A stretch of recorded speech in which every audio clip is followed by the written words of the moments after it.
Þetta er verkefni 16 í Excel, 16 Corel. Þetta er síða 2 jöfnur á blaðsíðu F31. Það byrja á að setja A4 og A5 í blokk og afrita niður í línu 13. Síðan ætla ég að setja formúlu hér og hún er sama sem A4 plus 1. Ég ætla að ýta á Ctrl og Enter og afrita niður.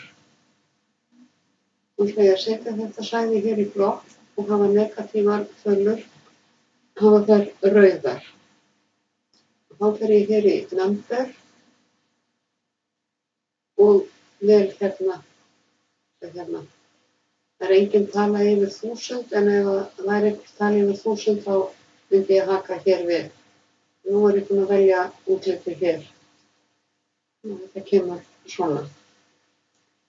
Ég ætla að vista skjalið. Ég ætla að setja myndritið með ykkur eða punktaritið en þið vinnið sjálf neðri hlutann á sama hátt.